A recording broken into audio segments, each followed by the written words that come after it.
Alright, this lesson is about multiplying rational numbers.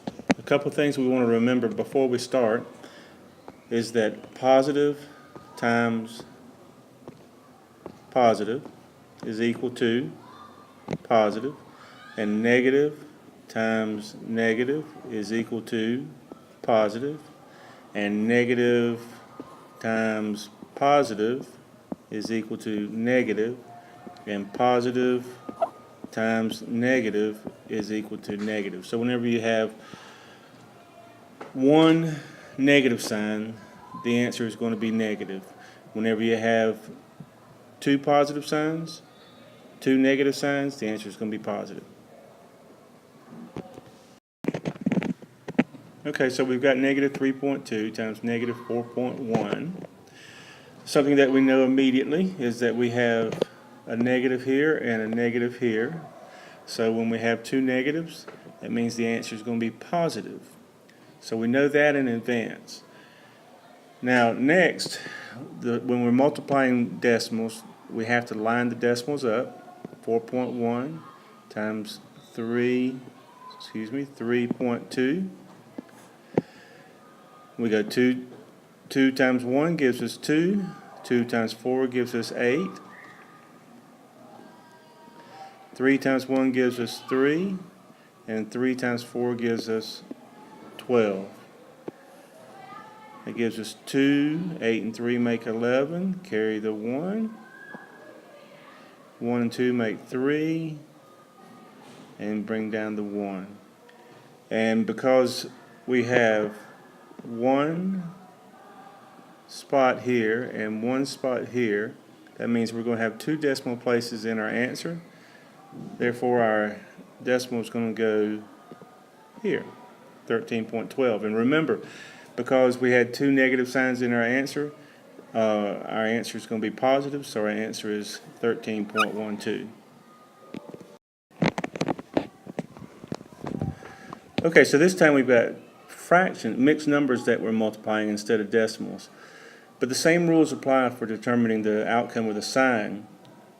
We have two negatives in the problem, so that means our answer is going to be positive.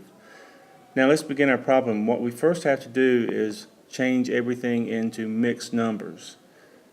So we take the whole number, multiply it by the denominator, so that's 2 times 3 is 6, plus 2 gives us 8.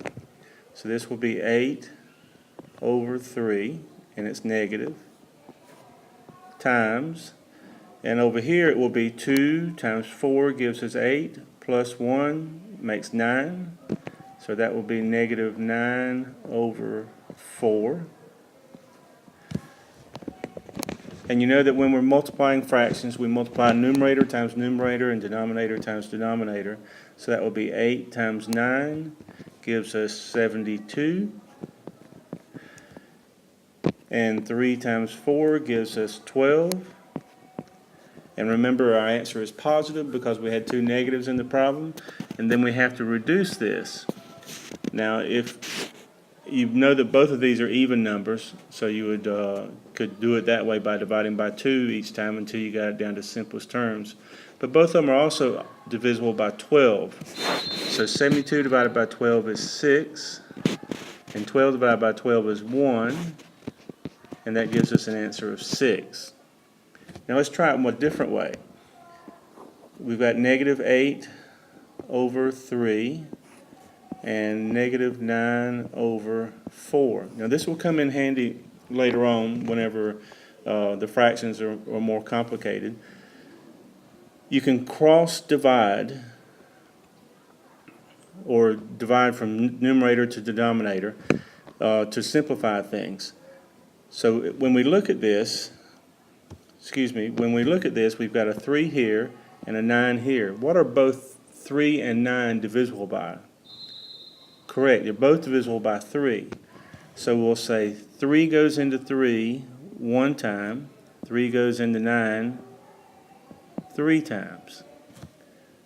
What do you notice about the 8 and the 4? Right, they're both divisible by 4, so we'll say 4 goes into 4 one time, and 4 goes into 8 2 times.